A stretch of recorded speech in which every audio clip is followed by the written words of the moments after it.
안녕하십니까. 소아청소년과 전문의 표진원입니다. 이번에는 가정 내에 좀 특수한 상황에서 벌어지는 여러 가지 심리적인 문제에 대해서 다뤄보려고 합니다.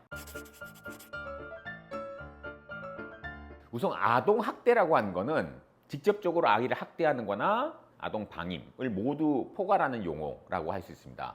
그래서 아동학대라고 하는 것은 이제 때리는 거죠. 막 신체적인 학대, 또 성적인 학대, 정서적인 학대, 그리고 방임, 이런 유형을 가지고 있죠. 아동방임이라고 하는 것은 기본적인 욕구를 충족시켜주지 않는 걸 아동방임이라고 합니다. 우선 신체적인 방임, 잘 먹이지 않고 옷도 잘 입히지 않고 편안하게 쉴 수 있는 공간을 마련해 주지 않는 걸 다 포함하는 것이죠.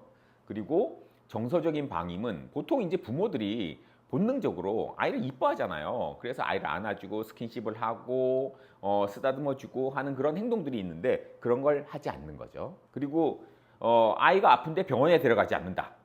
이것도 의료적 방임, 아동 방임에 해당이 됩니다. 그리고 교육적 방임, 아이가 학교 갈 나이가 됐는데 또는 유치원 갈 나이가 됐는데 보내지 않고 그냥 집에 데리고 있는 거죠. 그리고 아이가 이제 위험한 상황에 빠지지 않도록 적절한 감독을 해서 우리가 좀 방어를 해줄 필요가 있잖아요. 근데 그런 걸 하지 않는 거죠. 뻔히 위험한 상황인 걸 알면서도 그냥 내버려 두는 거. 그게 우리가 이제 감독적 방임이라고 합니다. 이런 형태의 여러 가지 방임의 종류가 있겠습니다. 그 다음 이제 아동 학대입니다. 먼저 가장 빈도가 높은 정서적인 학대, 정서 발달을 해치는 그런 여러 가지 부모의 말이나 행동을 얘기하는 것이죠. 그리고 이제 신체적인 학대는 이제 때리거나 차거나 흔들거나 일부러 이제 화상을 입히거나 무력에 의해서 아이가 신체에 부상을 입는 것을 신체적 학대라고 합니다. 성적인 학대는 아동이 이해할 수 없고 동의할 수 없는 모든 성적 행위입니다. 뭐 애무, 성교, 뭐 노출증, 관음증, 아이에게 포르노를 보여준다든지 이런 식의 모든 것이 다 성적인 학대에 해당이 됩니다. 애가 어리니까 뭘 잘 모를 거라고 생각하시는 분들이 많은데 그렇지 않습니다. 아동 성적 학대의 피해자는 자신이 성적으로 학대당하는 사실을 알고 있습니다. 그리고 대부분의 이런 성적인 학대는 가족 내에서 일어나기 때문에 아이가 자신이 성적인 학대를 받았다는 사실을 주변에 알리기가 어려운 그런 상황이 되기가 쉽죠. 이 아동학대가 왜 주변에서 쉽게 알아차리지 못할까요? 먼저 아동이 뭔가 이렇게 학대를 당했을 때 주변에 신뢰할 수 있는 어른한테 얘기를 해주면 좋은데 아동이 잘 얘기를 하지 않아요. 왜 얘기를 잘 안 하냐 하면 첫 번째는 자기가 아동학대 사실을 얘기를 했을 때 비난받을까 봐. 그건 네가 잘못해서 맞은 거잖아. 그건 네가 잘못한 거야 라고 그런 얘기를 듣는 게 두려워서 그런 거죠. 그리고 자기가 하는 얘기를 어른이 믿어주지 않을까 봐. 그리고 또 학대한 가족이 사랑하는 부모라든지 아니면은 아주 무서워서 너무 겁이 나서 말을 못하는 거죠. 그런 경우도 있습니다. 보호자가 놓치기 쉬운 부분은 설마 우리 아이가 학대를 당했을까 하는 부정, 그리고 학대 사실을 인정했을 때 오는 변화. 예를 들어서 뭐 아빠가 아이를 학대를 하고 있었는데 엄마가 그 사실을 알았을 때 그럼 이제 앞으로 어떡하지? 더구나 이제 뭐 경제적인 걸 아빠한테 다 의존하고 있는 상황에서라면 변화를 무서워할 수도 있죠. 근데 조기에 발견하는 게 굉장히 중요해요. 왜냐하면 뭐 육체적으로도 문제가 발생하지만 그거보다 더 중요한 게 정신 발달, 성격 발달, 인지 발달, 사회성 발달 같은 정신 사회적인 발달에 아주 치명적인 문제를 발생할 수 있어요. 그렇기 때문에 조기에 빨리 전문적인 지원과 치료를 받아야 합니다. 그래야 후유증 없이 완치시킬 수가 있어요. 그렇지 않은 경우에는 트라우마가 평생 남을 수도 있어요. 조기에 발견하기 위해서는 어떤 징후들을 우리가 주변 사람들이 파악을 할 수 있어야 되잖아요. 그래서 아동학대가 의심되는 여러 가지 징후에 대해서 말씀드리도록 하겠습니다. 먼저 물리적인 징후입니다. 아이가 전혀 움직이지 못해요. 뒤집기도 못하는 어린 영아인데 떨어지는 낙상 사고를 당했다? 아니면 가만히 누워있는데 어디 뭐 타박상 같은 게 생겼다? 골절이 있다? 이런 부상을 당했다는 거죠. 그리고 4세가 안 된, 만 4세가 안 된 아이가 몸통이나 귀나 목에 타박상을 입었을 때는 의심이 됩니다. 그리고 얘가 뭐 이런 식으로 어디 떨어져서 이렇게 다쳤어요, 어디 가다가 부딪혔어요 라고 설명을 했는데 실제로 설명한 그런 부상과 아이가 다친 부위가 맞지가 않는 거죠. 임상적으로 이게 맞지가 않을 때 그 아이를 본 의사들은 의심을 하게 됩니다. 그리고 아동이 자신이 학대를 받았거나 아니면 자기가 방임 상태에 놓였다는 것을 말을 하는 경우에 아이가 하는 말이라고 거짓말이라고 생각하고 장난치는 거라고 생각하고 그냥 지나가시면 안 됩니다. 이런 얘기를 할 때는 반드시 좀 심각하게 우리가 받아들일 필요가 있죠. 어린아이가 체중 증가가 잘 안 되는 경우 아니면 아이가 갑작스럽게 체중이 증가되는 경우도 있어요. 갑작스러운 체중 증가도 우리가 의심하는 하나의 소견이 될 수 있습니다. 그리고 생식기의 통증, 생식기의 출혈, 또 생식기에서 진물이 나오는 경우, 그리고 성병이 발견된 경우, 이럴 경우에는 아동학대를 의심할 수가 있는 거죠. 행동이나 어떤 정신 건강의 변화를 보고도 우리가 아동학대를 의심할 수 있습니다. 아무 문제 없던 아이인데 갑자기 아이가 무서워하는 행동을 보이는 거죠.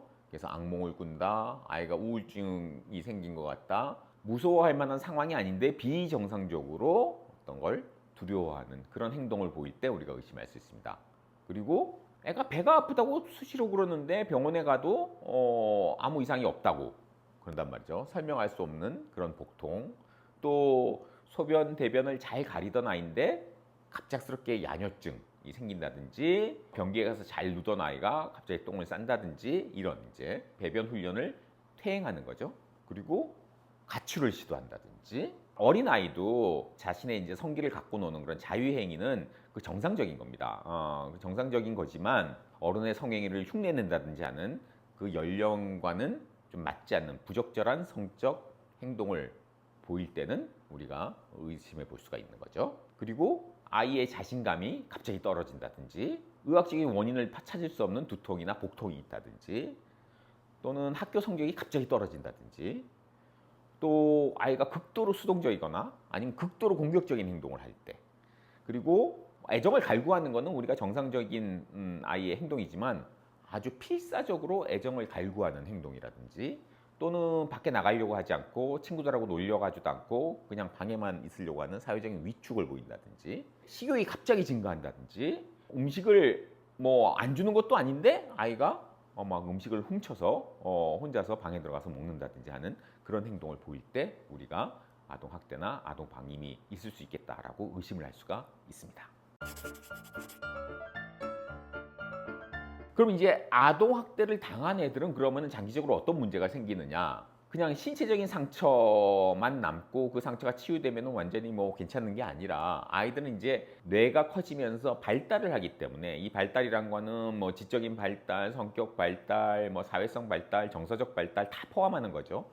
그래서 이런 발달 단계에서 이런 학대나 방임을 당하게 되면 그 자리에서 멈추게 되거나 퇴행을 하게 됩니다. 그래서 정신건강 발달에 아주 심각한 문제를 일으키게 되는 거죠.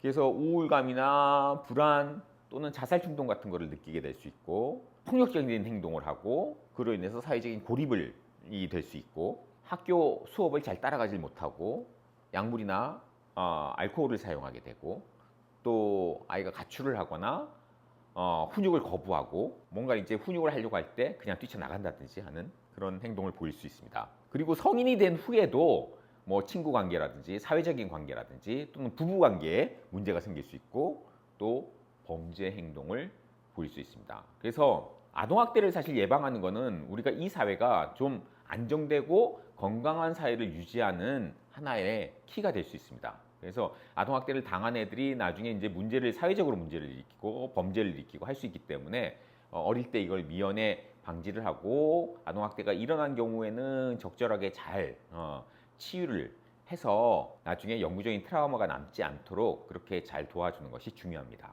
그래서 그 영향은 나이가 어릴수록 또 학대가 오래 지속될수록 그 영향이 더 큽니다. 그리고 학대자가 그 아동과 가까운 관계일수록 부모로부터 학대당한 경우 그런 경우라면은 영향이 더 클 수 있습니다. 이렇게 어린 나이에 학대를 당한 경우에 영구적인 어떤 영향이 남고 어떤 방법으로도 치료가 되지 않느냐 그런 건 아닙니다. 회복될 수 있습니다. 회복될 수 있는데 회복되는 가장 중요한 포인트는 든든한 어른과의 안정적이고 긍정적인 관계입니다. 아동학대가 의심될 때 그럼 어떻게 해야 되느냐? 즉시 도움을 받아야 됩니다. 즉시 도움을 받아서 일단 학대 상황에서 벗어나서 안정된 환경으로 아이를 옮겨주는 게 중요하죠. 그래서 소아청소년과 의사나 아니면 지역 아동보호기관에 연락을 해서 즉각적으로 조치를 받아야 됩니다. 그래서 모든 의사는 법적으로 아동학대가 의심되면 신고를 해야 합니다. 의무입니다. 이거는 신고를 해야 되고 아이의 상태를 평가하고 치료를 하게 되죠. 만약에 아이의 이제 어떤 정서적인 트라우마가 너무 깊다라고 판단이 된다면 정신건강의학과 전문의의 도움을 우리가 받도록 우리가 해줄 수도 있고, 언어나 작업치료사의 도움을 받을 수도 있습니다. 그리고 그 발달 전문 소아청소년과 의사의 도움을 받아서 아이가 어떤 문제가 지금 생기고 있는지, 어떻게 치료하면 될지 이런 도움을 받을 수가 있습니다.